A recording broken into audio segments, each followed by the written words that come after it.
السلام علیکم، کیسے ہیں آپ سب؟ امید ہے آپ سب لوگ خیریت سے ہوں گے۔ تو آج ہم پیرے کامل کی ایپیسوڈ 61 سٹارٹ کریں گے۔ تمہیں کوئی پریشانی ہے؟ اس نے فرقان کی آواز سنی۔ وہ نیند کی گولیوں کے زیر اثر نہ ہوتا تو مسکرا کر انکار کر دیتا، مگر وہ جس حالت میں تھا اس میں وہ انکار نہیں کر سکا۔ ہاں، مجھے بہت زیادہ پریشانیاں ہیں، مجھے سکون نہیں ہے۔ مجھے لگتا ہے میں مسلسل کسی صحرا میں سفر کر رہا ہوں۔ پچھتاوے اور احساس جرم مجھے چھوڑتے ہی نہیں۔ مجھے مجھے کسی پیر کامل کی تلاش ہے جو مجھے اس تکلیف سے نکال دے، جو مجھے میری زندگی کا راستہ دکھا دے۔ فرقان دم بخود اس کا چہرہ دیکھ رہا تھا۔ سالار کی آنکھیں بند تھیں، مگر وہ اس کی آنکھوں کے کونوں سے نکلتی نمی کو دیکھ رہا تھا۔ اس کی آواز میں بھی بے ربطی اور لڑکھڑاہٹ تھی۔ وہ اس وقت لاشعوری طور پر سلیپنگ پلز کے زیر اثر بول رہا تھا۔ وہ اب خاموش ہو چکا تھا۔ فرقان نے مزید کوئی سوال نہیں کیا۔ بہت ہموار انداز میں چلنے والی اس کی سانس بتا رہی تھی کہ وہ نیند میں جا چکا تھا۔ جہاز میں ہونے والی وہ ملاقات وہیں ختم نہیں ہوئی۔ وہ دونوں جاگنے کے بعد بھی آپس میں گفتگو کرتے رہے۔ فرقان نے سالار سے ان چند جملوں کے بارے میں نہیں پوچھا تھا جو اس نے نیند کی آغوش میں سماتے ہوئے بولے تھے۔ خود سالار کو بھی اندازہ نہیں تھا کہ اس نے سونے سے پہلے اس سے کچھ کہا تھا۔ اگر کہا تھا تو کیا کہا تھا؟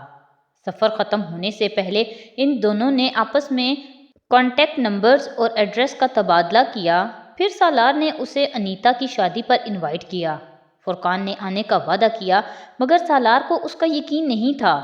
ان دونوں کی فلائٹ کراچی تک تھی، پھر سالار کو اسلام آباد کی فلائٹ لینی تھی، جبکہ فرقان کو لاہور کی۔ ایئرپورٹ پر فرقان نے بڑی گرمجوشی کے ساتھ اس سے الوداعی مصافحہ کیا۔ انیتا کی شادی 3 دن بعد تھی اور سالار کے پاس ان 3 دنوں کے لیے بھی بہت سے کام تھے، کچھ شادی کی مصروفیات اور کچھ اس کے اپنے مسئلے۔ وہ اگلے دن شام کو اس وقت حیران ہوا جب فرقان نے اسے فون کیا۔ 10-15 منٹ دونوں کی گفتگو ہوتی رہی۔ فون بند کرنے سے پہلے سالار نے ایک بار پھر اسے انیتا کی شادی کے بارے میں یاد دلایا۔ یہ کوئی یاد دلانے والی بات نہیں ہے، مجھے اچھی طرح یاد ہے، میں ویسے بھی اس ویکنڈ پر اسلام آباد میں ہی ہوں گا، فرقان نے جواباً کہا۔ وہاں مجھے اپنے گاؤں میں اپنا اسکول دیکھنے بھی جانا ہے، اس کی بلڈنگ میں کچھ اضافی تعمیر ہو رہی ہے، اسی سلسلے میں۔ تو اسلام آباد میں اس بار میرا قیام کچھ لمبا ہی ہوگا۔ سالار نے اس کی بات کو کچھ دلچسپی سے سنا۔ گاؤں، اسکول، کیا مطلب؟ ایک اسکول چلا رہا ہوں میں وہاں، اپنے گاؤں میں۔ فرقان نے اسلام آباد کے نواحی علاقوں میں سے ایک کا نام لیا، بلکہ کئی سالوں سے۔ کس لیے؟ کس لیے؟ فرقان کو اس کے سوال نے حیران کیا۔ لوگوں کی مدد کے لیے، اور کس لیے؟ چیریٹی ورک ہے؟ نہیں، چیریٹی ورک نہیں ہے، یہ میرا فرض ہے، یہ کسی پر کوئی احسان نہیں ہے۔ فرقان نے بات کرتے کرتے موضوع بدل دیا۔ اسکول کے بارے میں مزید گفتگو نہیں ہوئی اور فون بند ہو گیا۔ فرقان انیتا کی شادی میں واقعی آ گیا تھا اور وہ خاصی دیر وہاں رکا، مگر سالار کو محسوس ہوا کہ وہ کچھ حیران تھا۔ تمہاری فیملی تو خاصی مغرب زدہ ہے۔ سالار کو ایک دم اس کی الجھن اور حیرانی کی وجہ سمجھ آ گئی۔ میرا خیال تھا کہ تمہاری فیملی کچھ کنزرویٹو سی ہوگی، کیونکہ تم نے بتایا تھا کہ تم حافظ قرآن ہو اور تمہارا لائف سٹائل مجھے کچھ سادہ سا لگا، مگر یہاں آ کر مجھے حیرانی ہوئی۔ تم اور تمہاری فیملی میں بہت فرق ہے۔ I think you are the odd one out. وہ اپنے آخری جملے پر خود ہی مسکرا دیا۔ وہ دونوں اب فرقان کی گاڑی کے قریب پہنچ چکے تھے۔ میں نے صرف 2 سال پہلے قرآن پاک حفظ کیا، اور 2-3 سال پہلے ہی میں اوڈ ون آؤٹ ہوا ہوں۔ پہلے میں اپنی فیملی سے بھی زیادہ مغرب زدہ تھا، اس نے فرقان کو بتایا۔ 2 سال پہلے قرآن پاک حفظ کیا، امریکہ میں اپنی اسٹڈیز کے دوران۔ مجھے یقین نہیں آ رہا۔ فرقان نے بے یقینی سے سر ہلایا۔ کتنے عرصے میں کیا؟ تقریباً 8 ماہ میں۔ فرقان کچھ دیر تک کچھ نہیں کہہ سکا، وہ صرف اس کا چہرہ دیکھتا رہا۔ پھر اس نے ایک گہرا سانس لے کر ستائشی نظروں سے اسے دیکھا۔ تم پر اللہ کا کوئی خاص ہی کرم ہے۔ ورنہ جو کچھ تم مجھے بتا رہے ہو یہ آسان کام نہیں ہے۔ میں فلائٹ میں بھی تمہارے کارناموں سے کافی متاثر ہوا تھا، کیونکہ جس عمر میں یونیکسکو میں جس سیٹ پر تم کام کر رہے ہو ہر کوئی نہیں کر سکتا۔ اس نے ایک بار پھر بڑی گرمجوشی کے ساتھ سالار سے ہاتھ ملایا۔ چند لمحوں کے لیے سالار کے چہرے کا رنگ تبدیل ہوا۔ اللہ کا خاص کرم! اگر میں اسے یہ بتا دوں کہ میں ساری زندگی کیا کرتا رہا ہوں تو یہ… سالار نے اس سے ہاتھ ملاتے ہوئے سوچا۔ تم پرسوں کسی اسکول کی بات کر رہے تھے۔ سالار نے دانستہ طور پر موضوع بدلا۔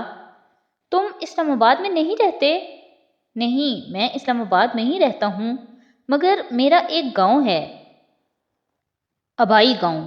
وہاں ہماری کچھ زمین ہے، ایک گھر بھی تھا۔ فرقان اسے تفصیل سے بتانے لگا۔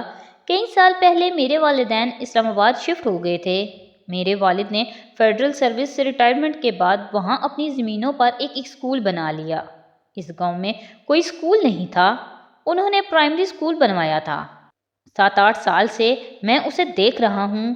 اب وہ سیکنڈری اسکول بن چکا ہے۔ 4 سال پہلے میں نے وہاں ایک ڈسپنسری بھی بنوائی۔ تم اس ڈسپنسری کو دیکھ کر حیران رہ جاؤ گے۔ بہت جدید سامان ہے اس میں۔ میرے ایک دوست نے ایک ایمبولینس بھی گفٹ کی ہے، اور اب صرف میرے گاؤں کی ہی نہیں بلکہ ارد گرد کے بہت سارے گاؤں کے لوگ بھی اسکول اور ڈسپنسری سے فائدہ اٹھا رہے ہیں۔ سالار اس کی باتیں توجہ سے سن رہا تھا۔ مگر تم یہ سب کیوں کر رہے ہو؟ تم ایک سرجن ہو، تم یہ سب کیسے کر لیتے ہو؟ اور اس کے لیے بہت پیسے کی ضرورت ہے۔ کیوں کر رہا ہوں یہ تو میں نے اپنے آپ سے کبھی نہیں پوچھا۔ میرے گاؤں میں اتنی غربت تھی کہ یہ سوال پوچھنے کی مجھے کبھی ضرورت ہی نہیں پڑی۔ ہم لوگ بچپن میں کبھی کبھار اپنے گاؤں جایا کرتے تھے۔ یہ ہمارے لیے تفریح تھی۔ ہماری حویلی کے علاوہ گاؤں کا کوئی مکان پکا نہیں تھا، اور سڑک کا تو سوال ہی پیدا نہیں ہوتا۔ ہم سب کو یوں لگتا تھا جیسے ہم جنگل میں آ گئے ہیں۔ اب اگر ہم جانور ہوتے تو ہمیں کوئی فرق نہیں پڑتا۔ شہر کی طرح ہم جنگل میں دندناتے پھرتے، یہی سوچ کر کہ ہم سب سے مرعوب ہیں اور کوئی بھی ہمارے جیسا نہیں۔ نہ کوئی ہماری طرح رہتا ہے، نہ ہمارے جیسا کھاتا ہے، نہ ہمارے جیسا پہنتا ہے۔ مگر انسان ہو کر یہ برداشت کرنا مشکل ہو جاتا ہے کہ ہمارے ارد گرد کے انسان جانوروں جیسی زندگی گزارنے پر مجبور ہیں۔ ہو سکتا ہے کچھ انسانوں کو اس سے خوشی محسوس ہوتی ہو کہ انہیں ہر نعمت میسر ہے اور باقی سب ترس رہے ہیں، مگر ہمارا شمار ایسے لوگوں میں نہیں ہوتا۔ اب سوال یہ پیدا ہوتا تھا کہ کیا کیا جائے۔ میرے پاس کوئی جادو کی چھڑی تو تھی نہیں کہ میں اسے ہلاتا اور سب کچھ بدل جاتا، نہ ہی بے شمار وسائل۔ تمہیں میں نے بتایا ہے نا کہ میرے والد سول سرونٹ تھے، ایماندار قسم کے سول سرونٹ۔ میں اور میرا بھائی دونوں شروع سے ہی اسکالرشپ پر پڑھتے رہے، اس لیے ہم پر ہمارے والدین کو زیادہ خرچ نہیں کرنا پڑا۔ خود وہ بھی کوئی فضول خرچ نہیں تھے، اس لیے تھوڑی بہت بچت ہوتی رہی۔ ریٹائرمنٹ کے بعد میرے والد نے سوچا کہ لاہور یا اسلام آباد کے کسی گھر میں اخبار پڑھ کر، واک کر کے یا ٹی وی دیکھ کر زندگی گزارنے کی بجائے انہیں اپنے گاؤں جانا چاہیے اور وہاں کچھ بہتری لانے کی کوشش کرنی چاہیے۔ وہ دونوں گاڑی کے اندر بیٹھے ہوئے تھے۔ مشکلات کا تو تم اندازہ نہیں کر سکتے۔ گاؤں میں نہ بجلی تھی، نہ صاف پانی، کچھ بھی نہیں تھا۔ بابا نے پتہ نہیں کہاں کہاں بھاگ کر یہ ساری چیزیں منظور کروائیں۔ جب وہاں پرائمری اسکول بن گیا، ایک سڑک بھی آ گئی، بجلی اور پانی جیسی سہولتیں بھی آ گئیں، تو گورنمنٹ کو اچانک وہاں ایک اسکول بنانے کا خیال آیا۔ میرے والدین کو خوشی تھی کہ گورنمنٹ ان کے اسکول کو اپنی زیر نگرانی لے لے۔ اس میں اپنے ٹیچرز بھجوائے اور کچھ عرصے کے بعد اس اسکول کو اپ گریڈ کر دے۔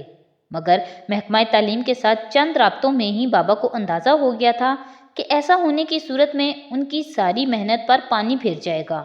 بابا وہاں بچوں کو سب کچھ دیتے تھے، کتابیں، کاپیاں، یونیفارم اور ایسی کچھ ضروری چیزیں۔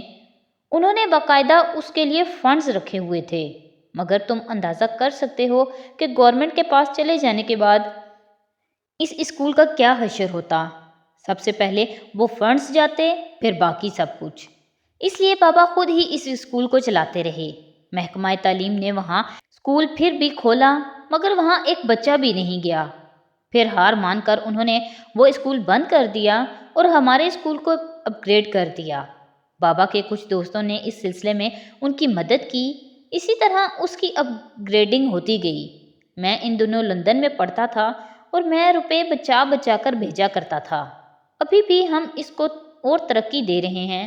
آس پاس کے گاؤں کے لوگ بھی اپنے بچوں کو ہمارے پاس بھجواتے ہیں۔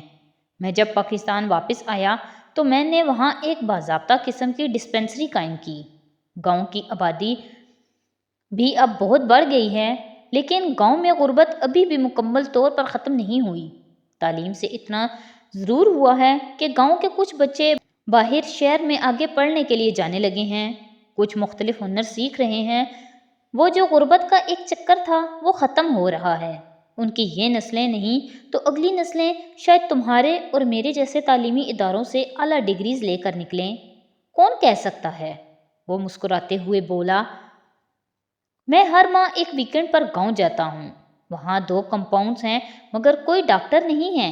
ایک ویکنڈ پر میں وہاں جاتا ہوں، باقی 3 ویکنڈز پر بھی ہم کسی نہ کسی کو وہاں بھجوا دیتے ہیں۔ پھر میں وہاں ہر 3 ماہ بعد ایک میڈیکل کیمپ لگواتا ہوں۔ اور اس سب کے لیے روپیہ کہاں سے آتا ہے؟ شروع میں تو یہ بابا کا روپیہ تھا۔ انہی کی زمین پر اسکول بنا، انہی کی گریجویٹی سے اس کی تعمیر ہوئی۔ میری امی نے بھی اپنے پاس موجود رقم سے ان کی مدد کی۔ پھر بابا کے کچھ دوست بھی مالی امداد کرنے لگے۔ اس کے بعد میں اور مہران بھی اس میں شامل ہو گئے۔ پھر میرے کچھ دوست بھی۔ میں اپنی انکم کا ایک خاص حصہ ہر ماہ گاؤں بھجوا دیتا ہوں۔ اس سے ڈسپنسری بڑے آرام سے چلتی رہتی ہے۔ جو ڈاکٹرز وہاں مہینے کے 3 ویکنڈز پر جاتے ہیں وہ کچھ چارج نہیں کرتے، ان کے لیے یہ سوشل ورک ہے۔ میڈیکل کیمپس بھی اسی طرح کے لگ جاتے ہیں، اور اسکول کے پاس اب اتنے فکس ڈپازٹس ہو چکے ہیں کہ ان سے آنے والی رقم ٹیچرز کی تنخواہ اور دوسرے اخراجات کے لیے کافی ہوتی ہے۔ ہم چند سالوں میں وہاں ٹیکنیکل ایجوکیشن کے لیے بھی کچھ کام کرنا چاہتے ہیں۔ تم کب جا رہے ہو وہاں؟ میں تو کل صبح نکل رہا ہوں۔ اگر میں تمہارے ساتھ جانا چاہوں؟ سالار نے کہا۔ موسٹ ویلکم، مگر کل تو ولیمہ ہوگا، تم یہاں مصروف ہوگے، فرقان نے اسے یاد دلایا۔ ولیمہ تو رات کو ہے، سارا دن تو میں فارغ ہی ہوں گا۔ کیا رات تک پہنچنا مشکل ہوگا؟ نہیں، بالکل بھی نہیں، تم بہت آسانی سے پہنچ سکتے ہو، صرف صبح کچھ جلدی نکلنا پڑے گا اگر تم واقعی وہاں چند گھنٹے گزارنا چاہتے ہو، ورنہ پھر تم واپس آ کر خاصے تھک جاؤ گے، فرقان نے اس سے کہا۔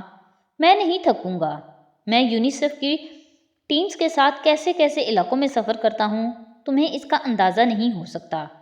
میں فجر کے بعد تیار رہوں گا، تم مجھے وقت بتا دو۔ 5:30۔ اوکے، تم گھر سے نکلتے ہوئے مجھے ایک بار موبائل پر کال کر لینا اور 2-3 بار ہارن دینا، یہاں آ کر میں نکل آؤں گا، اس نے فرقان سے کہا اور پھر خداحافظ کہتا ہوا اندر مڑ گیا۔ اگلی صبح فرقان ٹھیک 5:30 بجے اس کے گیٹ پر ہارن دے رہا تھا اور سالار پہلے ہی ہارن پر باہر تھا۔ تم واپس پاکستان کیوں آ گئے؟ تم انگلینڈ میں بہت آگے جا سکتے تھے۔ گاڑی شہر سے باہر والی سڑک پر بھاگ رہی تھی۔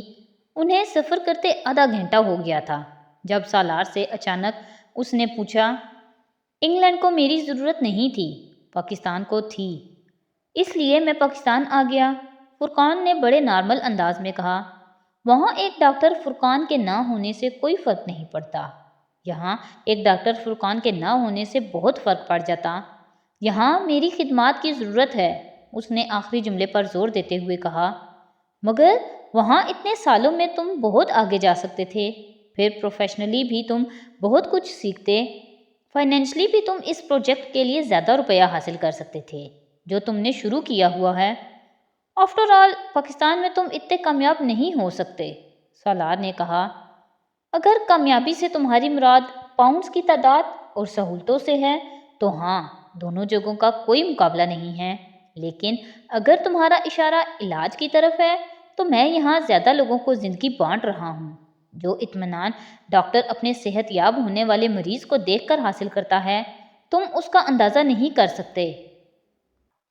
انگلینڈ انکولوجسٹ سے بھرا ہوا ہے، پاکستان میں ان کی تعداد انگلیوں پر گنی جا سکتی ہے۔ میں وہاں رہ کر پیسوں کا ڈھیر بھی یہاں بھجواتا رہتا تو کبھی فرق نہ پڑتا۔ جہاں ایک فرد کی کمی ہوتی ہے وہاں اس فرد سے ہی وہ کمی پوری ہوتی ہے۔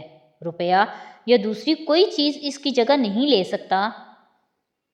میں بہت کانے ہوں سالار، میری پوری فیملی بہت کانے ہیں۔ اگر میں نے کوئی چیز سیکھی ہے تو وہ سب سے پہلے میرے اپنے لوگوں کے کام آنی چاہیے۔ میں اپنے لوگوں کو مرتا چھوڑ کر دوسرے لوگوں کی زندگی نہیں بچا سکتا۔ پاکستان میں کچھ بھی صحیح نہیں ہے، سب کچھ خراب ہے، کچھ بھی ٹھیک نہیں ہے۔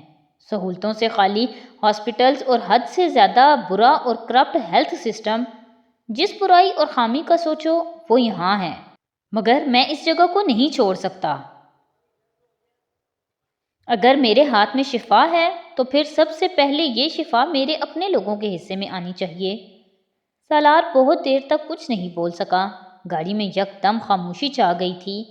تم نے مجھ سے تو یہ سوال پوچھ لیا کہ میں پاکستان کیوں آ گیا، کیا اب میں تم سے یہ پوچھوں کہ تم پاکستان کیوں نہیں آ جاتے؟ فرقان نے کچھ دیر کی خاموشی کے بعد مسکراتے ہوئے کہا۔ تو آج کی ایپیسوڈ یہیں پہ ختم کرتے ہیں، نیکسٹ ایپیسوڈ کے ساتھ کل پھر حاضر ہوں گے۔ تو اگر آپ کو میری ویڈیوز اچھی لگ رہی ہیں تو پلیز میری ویڈیوز کو لائک کریں، میرے چینل کو سبسکرائب کریں اور اپنے فیملی اور فرینڈ کے ساتھ شیئر کریں۔ بہت شکریہ۔